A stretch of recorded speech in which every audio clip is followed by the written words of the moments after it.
Thank you, my dear brother. It's such a privilege to be at this church. I've been in the ministry and speaking for 47 years, and I've had the privilege of speaking at Moody University, but I've never been in this building. And I'm so honored to have the opportunity to connect with part of Christianity's history in this country. So thank those of you who attend this church, and thank all of you for coming.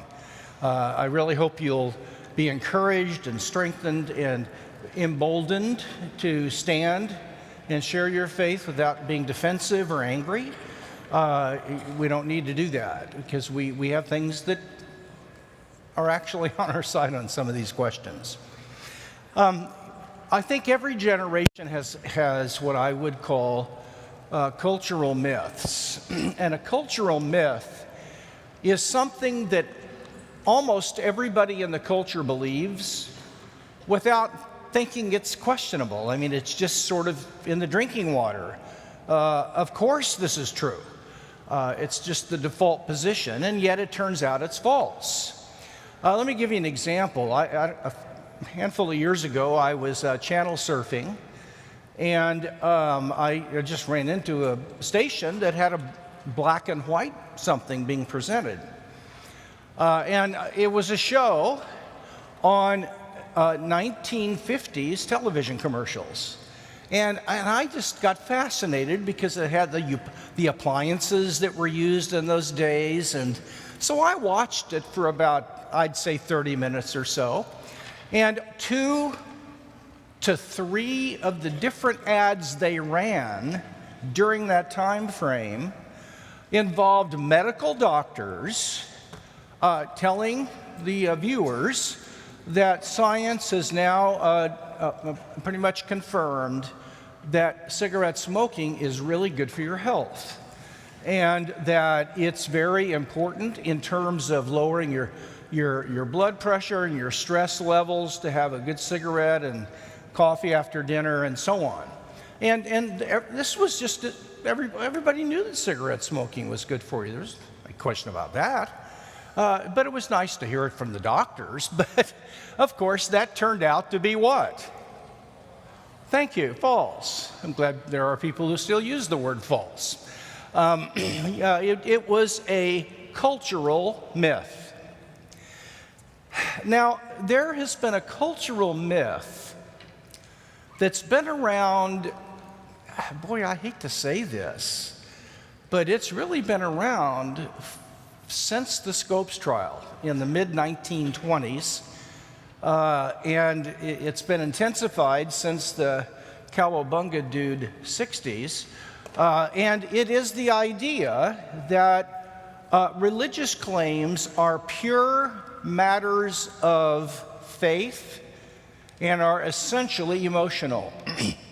And so no one can tell whether God exists or not. You can't know whether there's a God, but you can believe in God. You can choose to have faith in God if you wish. Now, scientific claims, of course, can be known. They're cognitive. You can know whether water's H2O, and that's why, since we can know what's true in the hard sciences, nobody accuses a chemistry instructor of legislating chemistry when he says there's hydrochloric acid in this beaker. Nobody says, oh, man, that's true for you, but it's not true for me. The reason that we adopt that kind of true for you, but not true for me attitude in ethical claims and in theological claims is because they allegedly cannot be tested in the hard sciences, and if knowledge is limited to what can be known in the hard sciences, then all of the things that are most important to us can't be known. That means that you're free to pick and choose what you like on a purely arbitrary basis. And so after 9/11, Oprah Winfrey had a whole show on returning to God, whoever he, she, it, or they is. And she said we shouldn't get hung up on the word we use for her. or them. It's just important to return to God, whoever God is to you. Now, she would never have gotten up and spoken on her show about some kind of smallpox epidemic, because in that area we have what? Experts. What's an expert? An expert is someone who knows, right? Well, the reason that she felt free to speak up about gods is because no one is an expert. Why? Because no one knows who's right, because it can't be proved scientifically. And that's the only thing that can be known. Of course, the statement, only what can be proven scientifically, cannot itself be proven scientifically. And so it's like the assertion, no sentence is longer than 3 words. It is self-refuting. But that's the culture we live in. And so now religion has been reduced to private feeling. And we in the Christian church have actually, I hate to say it, but we've actually bought into this. And so we present the gospel to people based on personal testimony, which is a wonderful thing to do. But our reliance on it is a way of admitting that we don't know the reasons why we believe what we believe, because maybe there just aren't good reasons. And so maybe at the end of the day, my changed life or whatever's happened is all we've got. So I'm here to say that whole thing is just not true. It's a cultural myth. And I'm going to whet your appetite for building a case for God. And I'm going to give you a couple introductory considerations.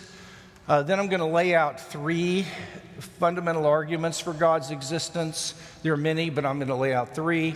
And if God's merciful to us, then I'm going to try to show, in closing, how you would move from this to Christianity.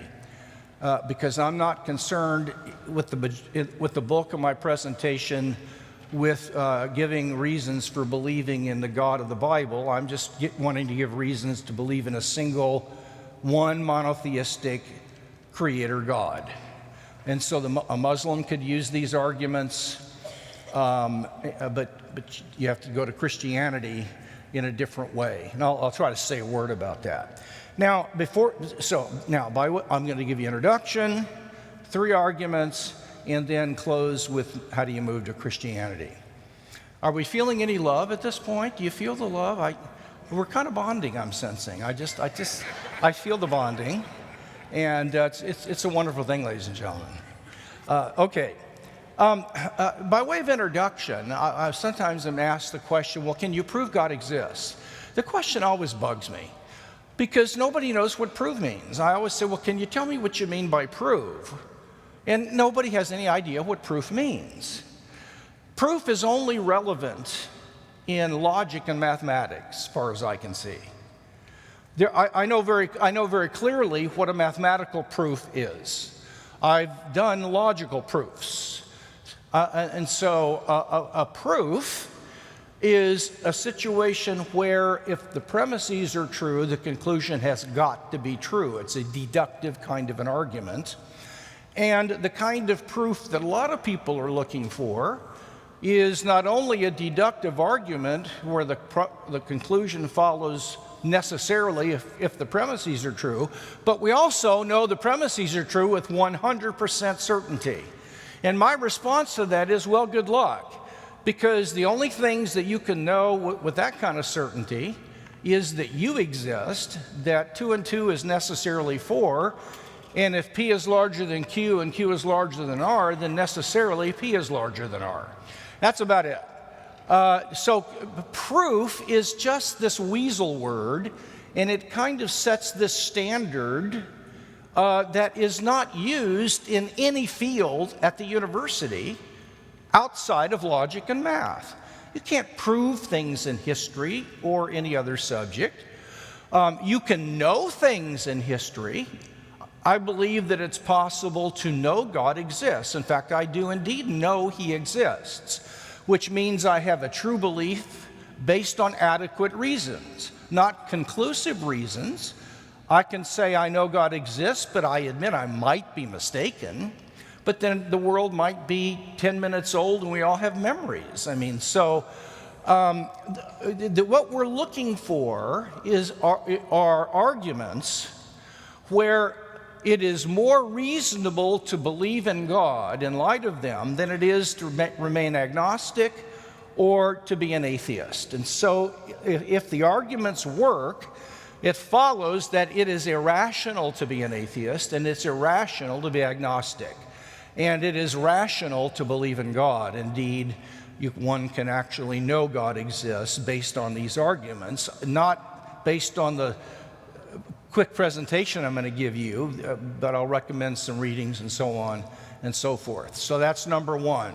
Not going to try to prove God because I have no clue what that means in this context. What I'm going to do is try to show that it's more reasonable to believe in God than the other two alternatives. Secondly, this is going to be what's called a cumulative case. And this is a cumulative case is like what happens in a law court, namely where it might be that one piece of evidence or the other piece of evidence considered alone is not sufficient to carry a conviction. But when you weigh the combined weight of all the pieces of evidence together, it is clear that the conviction follows. And so what one ought to do is weigh all the evidence cumulatively and make a decision. There is one argument that I will give you as we lead out that I do believe by itself is sufficient to demonstrate that God exists.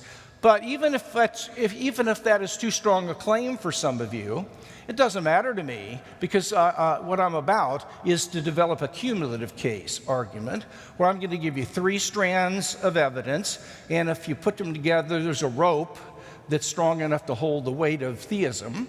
If these were developed a little bit more than we can in an hour here. That's by way of introduction. Okay. Now, the first argument that I want to mention is one that I think is very, very difficult to refute. I've used it, I've spoken on 200 college campuses, and I've never heard, I've pretty much read the literature on this, and atheists, I think, are in trouble on this one, and I'll tell you how they're shifting strategies in a way that kind of makes the situation even worse for them. It's called the Kalam Cosmological Argument. Some of you are familiar with it, K-A-L-A-M. And for God's existence, the Kalam Cosmological Argument. And it basically has 3 premises in the argument. The first is the universe began to exist. The second is there was a cause for the beginning of the universe. And the third is the cause was a supernatural personal being. And that's it. That's the argument. So now let's take a look at each premise and see whether it's reasonable to believe the premise is true. Premise 1, the universe began to exist. By universe, I mean just the sum total of space, time, and matter. That's all I mean by it, nothing persnickety. All right, I'm claiming that the system of space, time, and matter began to exist. It has not been here forever. The past is not actually infinitely long. Now, there are 3 reasons why this is by far the most reasonable thing to hold to. To understand the first reason, you need to understand the mathematical notion of an actual infinite.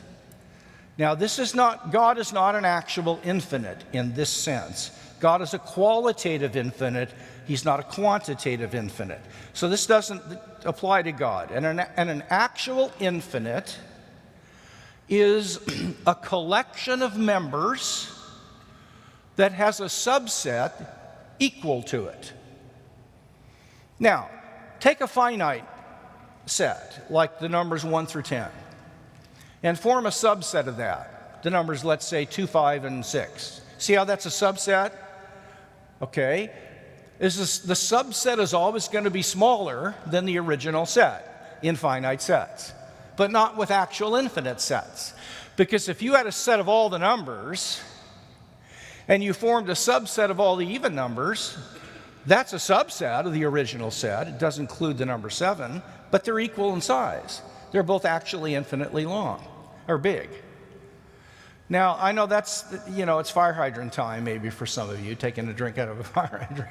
But the idea is that actual infinity, and I'm just going to use the word infinity from now on to mean this. Infinity plus or minus any number is infinity. Okay. Now, it is impossible, the first argument is it's impossible to cross an actual infinite series of events. It's impossible, and I'll show you why in a second. If the universe, if this is the present moment, mark it 0. Mark this minus 50 years ago. Mark this minus 50 million years ago. Mark this minus 50 billion years ago. Mark this minus 50 trillion gazillion years ago. If the universe did not have a beginning, is there an edge back here? Why is there not an edge? Because that would be the beginning, yeah. So how far does this go? Infinitely long. Now, if you can't cross infinity, then that means to get to the present moment right now, which we marked as 0, how many events, moments, minutes, would the universe have to run through to get to the present moment? An infinite number in a beginningless universe. If you can't cross infinity, then the universe could have never reached the present moment. But you can't talk me out of the fact that the present moment is real right now. I am directly aware of it. Sorry. Not giving up on that one. That means that the present moment could have not been preceded by an infinite number of earlier moments. It could only have been preceded by some finite number of earlier moments to get here. And if the past is finite in time, guess what that means? There was a beginning, and that's the edge. And I don't care if that was 50 billion years ago or what, it doesn't matter to me for my argument. Do you understand the argument? Now, why can't you cross infinity? Because infinity is infinitely larger than any finite number. Example, I go to heaven and God says, I've got good and bad news. The good news is you did embrace my son, so you welcome in. The bad news is the lecture at Moody Church, that was pretty bad. And I gave you a shot at a really important thing to my heart, and you dropped the ball, dude. So your assignment is to count the natural numbers forever. In Southern California, they would say, whatever. But in any case, so I start counting. 1, 2, 3, 4, 5, 6, 7, 8, 9, 10. I get up to 50 quadrillion zillion. And I hear, while I'm counting 50 quadrillion zillion 1, I'm overhearing another guy who pops into heaven, and God gives this poor guy the same assignment. And he's up to 75, and I'm up to 50 quadrillion zillion and 75. And I'm thinking to myself as I'm counting, this poor sucker, he is so far behind me, it's not even funny. Until it dawns on me, we both have the same number of numbers left to count, an infinite number. I've made absolutely no progress. I can count forever, without limit, and I'll never reach infinity. That's why when you go to heaven, and there will be time in heaven, they'll never reach a point where you will have lived an infinite number of days. You will always be finite, but you can always live another day. Okay, what a country. All right, now at least if you're counting from 0 towards infinity, you'll never finish, but at least you can get started. Going from minus infinity to 0 can't be finished because it's the same distance, but you can't even get started. Pick any number in the past. 50 billion years ago. In a beginningless universe, how many moments would the universe have to cross to get here? An actual infinite number. Pick an event 50 quadrillion years ago. How many moments would the universe have to cross to get there? An infinite number. So any number you could pick on the line in the past, the universe couldn't have reached it. because it would have to cross an infinite number to get there. And so if the present moment is here, the past has got to be finite and there was a beginning, because if it wasn't and it goes to minus infinity, then the universe could not have even got going. And even if it could, it would have never reached the present moment, which would require crossing an actual infinite number of earlier moments, which is impossible. It's a powerful argument, and it's based on a very precise mathematical notion of infinity, namely a set of things that has a subset equal to it. That's not in dispute. All right, that's my first reason. My second reason is the second law of thermodynamics, which is a $1.98 word, but I'm going to use it to say that the universe is running out of its useful energy. It's using up its useful energy. And Time magazine said in an article years ago on the front cover, there's going to come a day when the universe is going to have, all the lights are going to go out. There's not going to be any heat. The universe is going to get down to 273 degrees Kelvin minus 0. That's as cold as it gets. And there's not going to be any motion in the universe. Why? Because the universe is using up its useful energy, and what is fueling the heat and the light are nuclear reactions and other reactions that are using up fuel. You know, the sun's going to burn out someday. So's everything else. Think of it like this. Suppose I had a car, and I filled the car's tank full of gas, and then soldered it shut so nothing else could be put into it, started the engine, and just let it run. Now, suppose you walked up to the car, and it was still running. There would be some things you could conclude. I mean, for example, you could conclude that it hadn't been filled up 50 days ago. Obviously, because it would have already done what? Run out of gas. You would conclude that perhaps it had been filled up maybe a day ago or so, I don't know, 2 days, depending on the car you got. Certainly not 50,000 years ago, and certainly not infinitely long ago. Do you see, if the universe is using up its useful energy, according to the second law, if it had been here infinitely long, it would have already used up its useful energy an infinite number of days ago. That is, the lights would have already been shut out. We would have already reached a place with no heat anywhere. Since that hasn't happened yet, it could only have been using up its useful energy for a finite period of time, and that entails a beginning.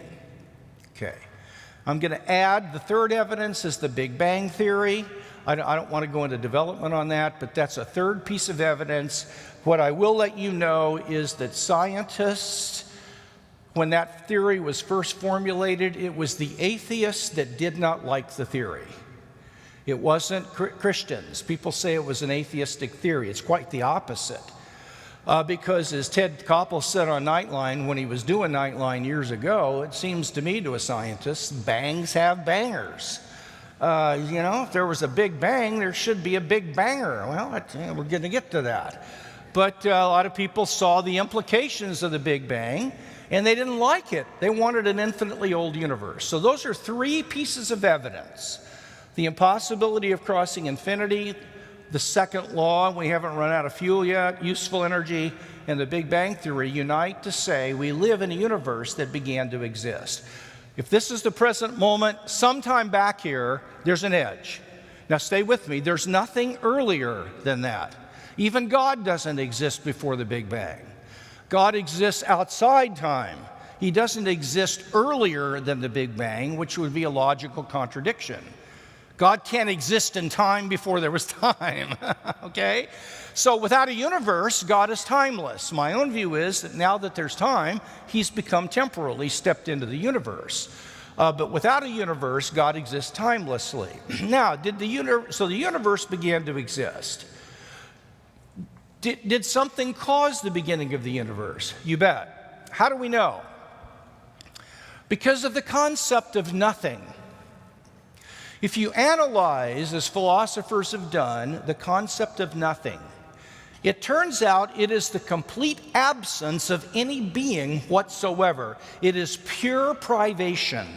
It is the complete absence of energy, of power, causal powers, the power to cause something. It is the complete absence of space and time and matter and properties and parts. Nothing is the absence of anything whatsoever. Now, when you get something from something, like cake from eggs and flowers, there's always something there to get the cake from. You can't get something from nothing, or else it wouldn't be nothing. Nothing can't generate being, because then it wouldn't be nothing. Now, bless his heart, Stephen Hawking, he's a great scientist, but some of his stuff would probably get around a C+ on an undergrad philosophy paper, and I'm not kidding you. It's very bad stuff. He wrote a recent book a couple of years ago, about not needing God. And he said, we don't need God anymore because now we've proven the universe has come into existence out of nothing. And I'm reading this and I'm thinking, man, this is going to be interesting to see how he does this. And so as you read a little bit further, what he says is the universe came into existence out of a quantum vacuum. Well, wait a minute. A quantum vacuum is not nothing. It's actually, according to physicists, a quantum vacuum has physical properties. It has powers, potentialities. It's got a kind of a uniform average mass. So a quantum vacuum is not nothing. Do you understand? When he says the universe came into existence, he's using the word out of nothing. He's using the word nothing to stand for something that can actually be characterized as to what it is. So it's not an example of coming into existence out of nothing. And that's what you need if you're going to say you don't need a God. Not out of a... It reminds me of the joke, it's not funny. My wife tells me none of my jokes are funny. But of course, it's not my purpose to be funny. But so some scientists come up to God one day and said, you know what, we don't need you anymore because we've learned how to produce life ourselves, and so we don't need you. And God says, well, this is going to be really interesting. Would you show me? And they said, well, of course, that's why we're here. So the scientists, they've got all their equipment and stuff, and to get it started, one scientist reaches down and grabs some dust and soil and starts to put it in his instrument. And God says, oh, could you wait just a minute? Would you mind getting your own dust? And what I'd like to say to Hawking is, would you mind getting your own quantum vacuum? You can't get something purely out of nothing without a cause because of the nature of nothing. By the way, if you could get something out of nothing without a cause, every now and then we ought to experience something just popping into existence as we're driving our car. No, and there would be no reason what it was, because going from nothing to being is not a process you go through like coming into a room. You walk into a room, you're completely out, then you're 90% out and 10% in, and then 50-50. That's a process. Scientific laws only govern processes. All right? They don't govern things that are instantaneous popping into existings. That's why science, by the way, will never explain the origin of the universe. When Bill O'Reilly was on TV, he had Richard Dawkins, and Riley said, what do you do with the beginning, with the universe, the beginning? He said, we're working on it. And I rolled my eyes and said to my wife, this guy's an idiot, because he was saying, we don't have an explanation for the origin of the universe scientifically now because of the limitations of our research. Give us more time and we'll find the answer. What he didn't realize is it is part of the very nature of the question that it can't be answered by science. Because science presupposes the universe before it can start explaining. Because it explains transitions or processes like hydrogen and oxygen into water and so on, from one thing to another. So science can't start explaining the very thing it needs to assume before it can begin explaining. Am I losing my mind here? So it already has to have a universe. So in principle, the kind of explanations that scientists offer are inadequate to explain the origin of existing entities. Okay, not lead coming from uranium decay, that's a transition. Okay.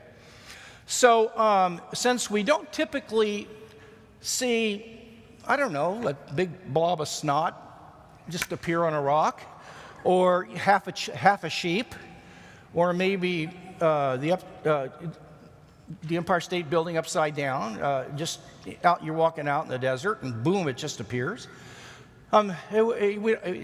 We should see this if things come from nothing. Okay. Now, so something had to cause the beginning of the universe. Okay? Now, whatever it was, would you agree, does not need the universe for it to exist? If it created the universe, it obviously existed in some sense prior to the universe's coming into existence. So it could exist without the thing it made. In fact, it had to exist without the thing it made, or it couldn't have made it. Okay, so God doesn't need the universe to exist. It needs him, or whatever this thing was, pardon me. I haven't gotten to God yet. Okay, does that make sense? Okay, so let's talk about what this thing is. First of all, it's spaceless, because it created space. Therefore, it doesn't need space to exist. It's timeless. It created time. It has to exist without the thing it created. It's immaterial. It's non-physical. Because it created matter, it doesn't need matter to exist. It is some kind of a spirit of some kind, because the only thing that's opposite of material is a spirit of some sort. It's supernatural in two senses. Number one, it doesn't need the universe to exist, so it is supernature. It exists without the universe existing. And the second reason it's supernatural is that it exists prior to the laws of nature. It doesn't need the laws of nature to tell it what to do. In fact, they came from him, or it. All right, so what we have is the cause of the universe was a non-spatial, non-temporal, non-physical spiritual entity that is supernatural in two senses.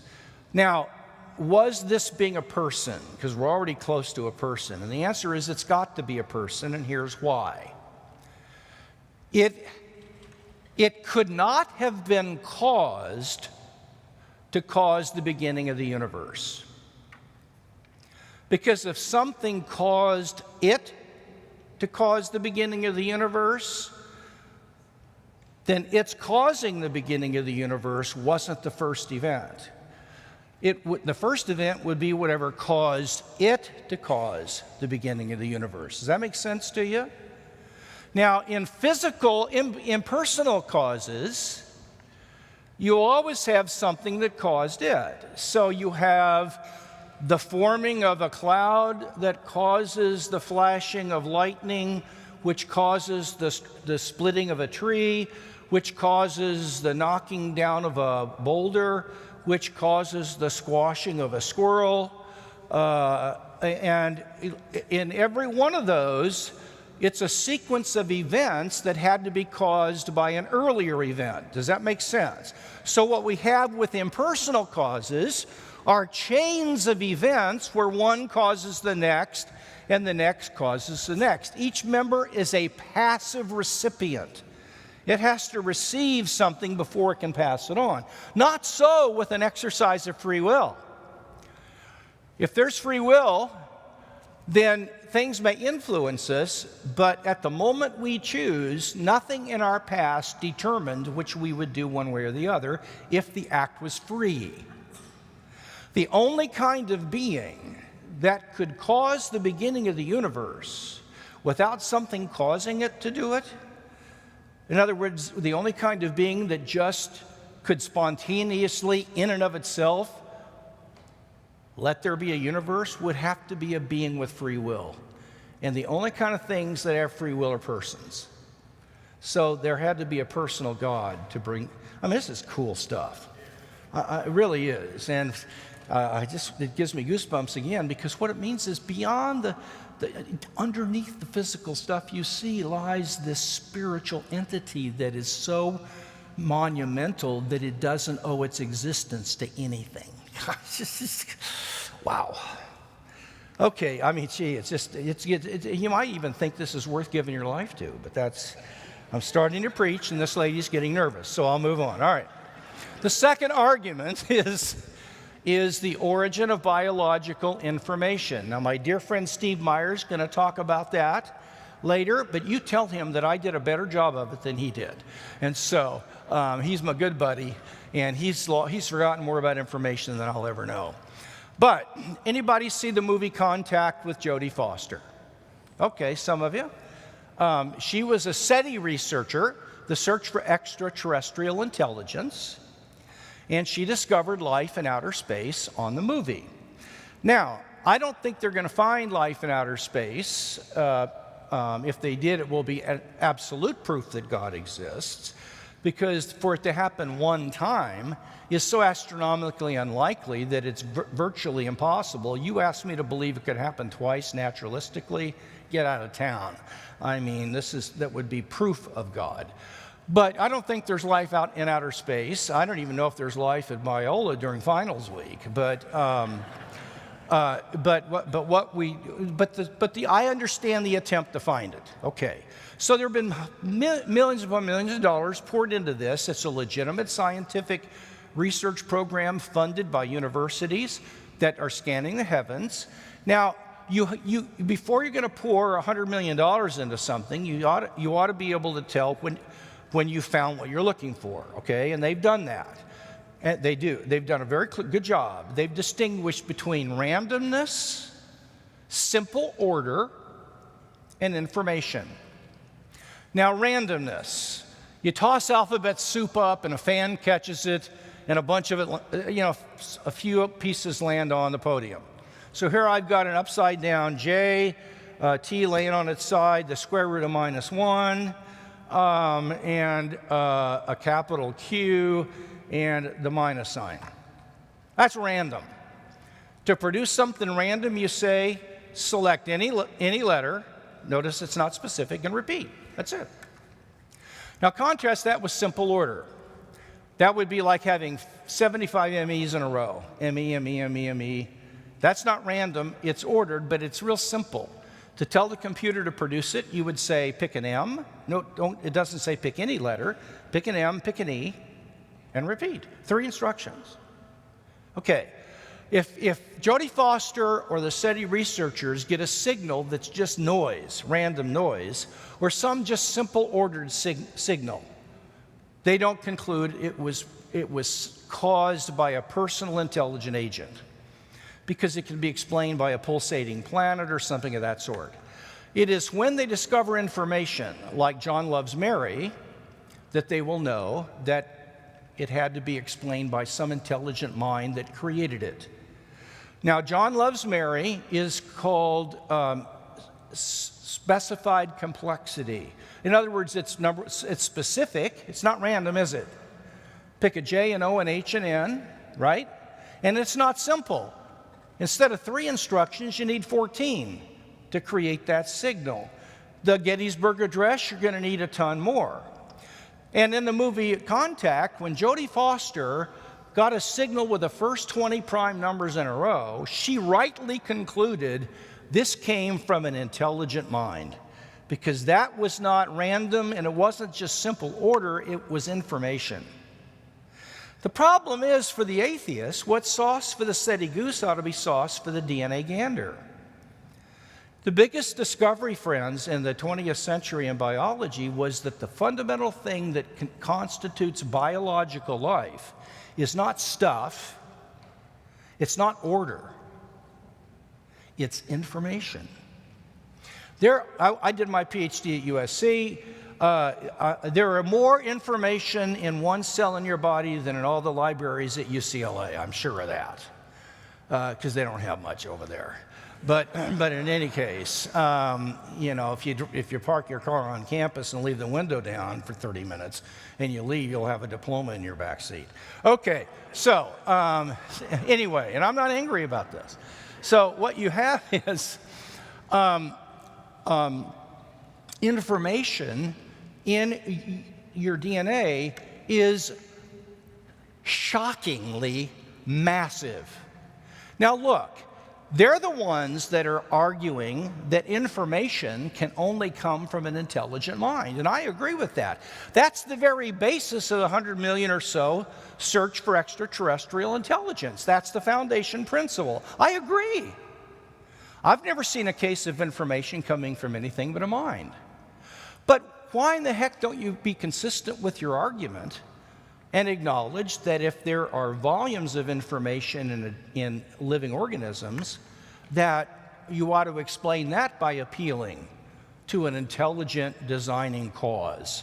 There's a parity of reasoning here, and you can't have one and reject the other. They either go together or you reject both of them. And I think this is evidence for God. Now, I want to give you a third one, and that's the moral argument for God's existence. We started with the Kalam argument. The second was the origin of information in living things. And the third argument is the existence of an objective moral law. Now, by an objective moral law, I just mean that there are principles and commands that we discover. We don't invent them. They're out there. They're real. They're true, whether anybody believes them or not. And there are objective moral truths. Let me give you an example. Torturing little babies for the fun of it is wrong. If somebody argues with you and says, well, that may be your truth, they need therapy, not an argument. I mean, if you just think about what it's like to torture a little baby just for the heck of it. Are you telling me you can't simply just see that's not right? Here's another one. Kindness is a virtue, not a vice. Here's another one. Being a narcissistic, bigoted slob is a vice, not a virtue. Nobody has a little baby and they're walking over to the window and, oh, little Susie, I hope you grow up to be a bigoted, narcissistic slob. That would make mommy so happy. I mean, nobody does that because everybody knows that would be a horrible thing. Now, if somebody says, I don't believe in objective moral truths, then just give them those three and say, are you telling me that only grad students would disagree with that, or university professors? Everybody else, I think, would probably be able to admit it. Here's the other thing you can do. If a person says they don't believe in objective moral law, find out what they care about, treat it as though it's relative, and it's like teeing off a golf ball in the shower. It comes right back at you very quickly. I did this years ago. I was at a 7-Eleven, and there was a pretty long checkout line, and the guy in front of me and I got in a conversation that turned to ethics for some reason. And he said, I kind of live and let live. I think that they're your truths, and, I got my truths, and, but there's no truths for everybody. And I said, well, I think I know where you're coming from. And I said, what do you do in your spell? He says, I'm an environmentalist. I am very deeply committed to preserving the environment. I said, okay. I said, well, I don't know what you're going to think of this, but I've got 4 buddies, and about 10 times a year, we skip a couple of summer months, we put $50 a piece into a kitty at $250, and we buy a 100-gallon drum of sulfuric acid. One guy's got a boat. We drive out to Lake Paris, go out on the middle of the lake and dump the acid in. And we've taken bets ahead of time as to how many fish we'll kill. And whoever gets closest to the number that float to the surface wins the rest of the money absent the cost of the sulfuric acid. And I said, we get in fights because that one's not at the surface yet. How do you know that's dead? Oh, it's really fun. And I said, I got to tell you, it is a blast. And this guy's blood vessels. And I said, I'm not an expert in body language, therapists are, but I said, I'm getting the sense that you think that what my friends and I are doing is wrong. So it occurs to me that you're not a relativist, you're a selective relativist. You're a relativist at areas of your life that are convenient to what you want to do, big guy. But in areas you care about, you know darn well they're absolutes or objective principles. The problem is, where do they come from? And here's the problem. The moral law comes to us not just as nice suggestions, but as principles, as duties that are imposed on us. Don't be a narcissistic bigot. Be kind and honest. Don't torture base. You get it? Now, the only kind of being that can impose duties and laws on others are persons. In our state, it's persons in Sacramento. They impose all kinds of things on us. All right. But it's a person. And it has, if the moral law is good, which it is, it has to be a good person. Because the laws it imposes are themselves beautiful. I mean, the elevation of kindness and human dignity is a part of all this, okay? So the best explanation for the origin of an objective moral law which imposes duties on us is not that there are 100 lawgivers, but one lawgiver. If you have a choice between a simple explanation and a more complicated, and they both do an equal job of explaining the data, you go with a simple one. And ethical monotheism is the most reasonable explanation for the existence of objective commands. Now, this is very interesting, because our culture today is trying to come up with morality without appealing to a higher standard, and it's just flux.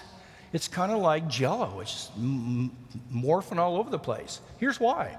In the Nuremberg trials, the Nazi war criminals, some of them actually defended their actions by appealing to moral relativism. They said, what gives you in Great Britain and the United States the right to tell us in Germany what we ought to be doing? We have our rules and values, but you should not impose yours on us. And one of the judges said, you're forgetting something. There is a law above the law. That means that there is an objective moral law out there, and then there's human cultural law, and we judge these by its comportment with this law above the law. The question I'm asking is, where did this come from? We know where these came from, persons. This would need to come from a single monotheistic good person. And so these three arguments, the moral argument gives me reason to believe in God. And by the way, this argument actually shows that the existence of evil is evidence for God's existence. The problem with evil is that there appear to be examples of it that don't serve any purpose. And I think what the Christian will want to say is that we're never in a position to know whether this case of evil really doesn't have a purpose, or it does, but we are not in a position to know what it is right now. And I think we're always going to say we just don't, God's ways, or we don't know. Sure, it does look like there's no purpose to it, but I've got enough reason to believe in God that I'm going to say there's got to be one, even if I don't know what it is. But evil itself, oh my gosh, it backs up into an argument for God, and here's how. Can you have a bad carburetor? Yeah. A bad carburetor is one that isn't working the way it's supposed to work. Fair enough? That means it's not working the way it was designed to work. If you have a designer, then there's a way the parts of a car are supposed to work and not work, and then you can have a bad car part. But if you got a bunch of pieces of metal thrown together in a junkyard, and I point to my wife, and you see that heap of junk parts? That piece of metal right there is not doing what it's supposed to do. You'd say, well, it's not supposed to do anything. It's just a random pile of junk. There is no way it's supposed to work. That's because there was no designer of the pile. Does that make sense to you? Now, If you have cancer, which I have, I've had 3 kinds of cancer in the last 2.5 years.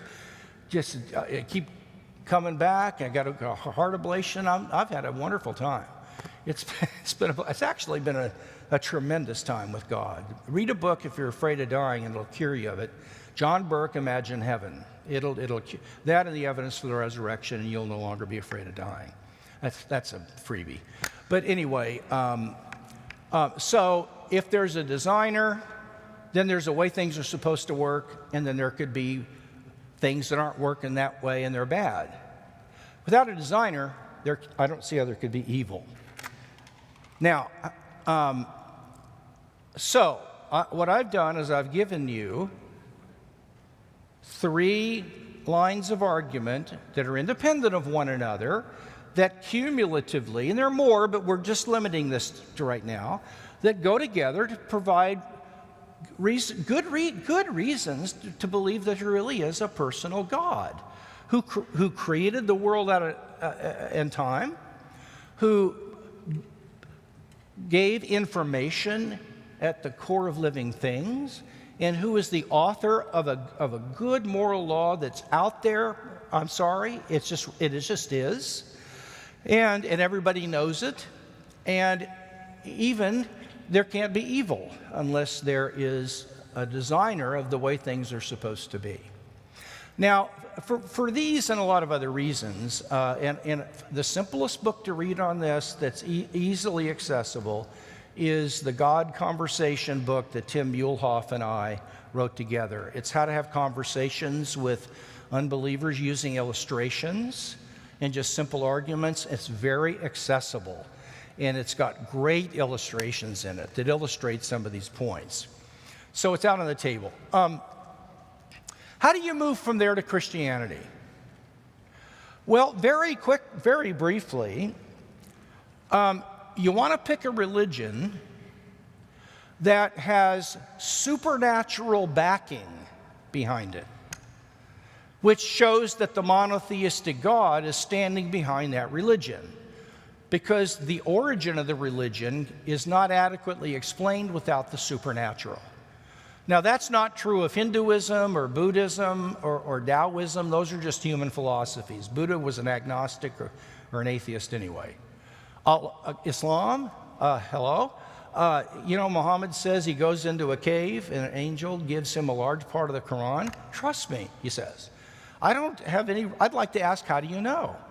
And the answer is, well, because the Arabic is so beautiful that it couldn't have come from a simple man like him. Well, Arabic scholars have discovered that it's not good Arabic after all.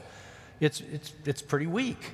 But now with Christianity, it's completely different. We have 2 kinds of sources of supernatural backing. Number 1, fulfill prophecy. You know that. You ever read Isaiah 53? I was sitting down with a Jewish guy in a student union at the University of Vermont. And I said, do you mind if I read a text from the Bible? And I'd like to ask you what you think about it. So I read Isaiah 53. I said, what do you think that came from? He said, well, I don't know. It's got to be has to be one of the Gospels. And I said, man, that's a very reasonable guess. This comes from the prophet Isaiah. And he thought, what? Yeah, 700 years before Jesus. And it describes in completely accurate detail what happened to him. And you know that there are all kinds of prophecies. That's at least weird, ladies and gentlemen. It's at least weird, and it needs an explanation. And the best one is that there was a divine mind who put those in there. Am I right, or am I right about that? I didn't give you any options. The second one is historical evidence for the reliability of the New Testament documents and the resurrection of Jesus.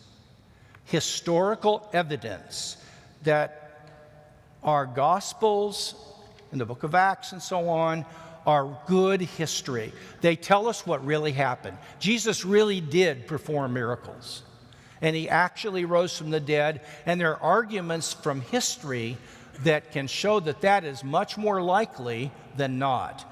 So this is where Lee Strobel's book, The Case for Christ, would fit in, and all that, the historical evidence stuff. Is that making sense to you? And so I'll close with two things. The first one is, I'm not suggesting that you follow this order when you're talking to somebody. When you're talking to somebody, you start where they're hurting, and you start wherever they want to start. By the way, apologetics is a ministry of caring for people. That's all it is. Trying to help unbelievers with questions they have, or believers with questions and doubts they have. It uses arguments. I've just given you arguments, but it isn't argumentative. If an unbeliever just wants to get argumentative with me, I don't mean to be obnoxious here, but at my stage of the game, I could probably crush most of the people I meet. That's really going to do us a lot of good. And if a guy just gets argumentative, I say, you know what, I'm not comfortable with the conversation.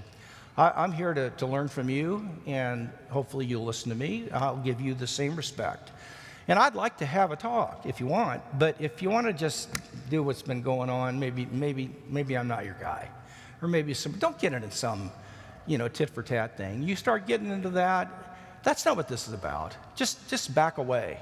You got that relative that's obnoxious, just back away. If they're willing to talk and listen, that's a different deal. But if all they want to do is take pot shots at you, you're wasting your emotional energy and your time, in my opinion. Pray for them, and so on. But what I've done is I've given you a logical, like I would present in a law court case, of why God, and then how do you move to Christianity, and then I would challenge people to try a devotional experiment and step in and call on Jesus and practice the Christian religion for a couple of months and see what happens. Okay. I want to close with an advertisement that's not about me. I was honored to be asked to be one of the editors of what is now, this is going to come out in a month, of what is being acclaimed as the most monumental critique of evolution and theistic evolution ever written. And this is it. This is not the book. This is an advertisement for the book. Steve Meyer, Wayne Grudem, and Chris Shaw, a British scientist, edit the book. It's 950 pages. We have 13 European scholars from Finland, Germany, the UK, that teach at regular universities and are world-renowned scientists that are ID people. And we've got about 12 or 13 North American scholars. And this provides a scientific, a philosophical, and a biblical theological critique. You could give it to an atheist and just say, don't read the theological part, read the scientific part. This is devastating. And it's time that we pushed back and wrote something that you could give to a scientist that that's grappling with this, and you won't be embarrassed by it. And one example, scientists have been claiming that the first human woman was born 140,000 years before the first human man. And so many Christians have given up Adam and Eve. We have 4 chapters on that, including one of the world's leading population biologists, who shows that their argument is based on faulty use of data. And when you use the data properly, you have a coterminous man and woman that occurred at the same time. There are 4 chapters on that, and it just gives me goosebumps to think about it. It's so cool. The book is called Theistic Evolution, a scientific, philosophical, and theological critique. Get it for that person that knows a little science. And I'm going to be out, I think, signing books, if I'm not mistaken. I do that just so I can interact and be with you. Thanks for not throwing anything. Thank you. Your dear brothers and sisters, and those of you who are not believers, thanks for being there. Thank you.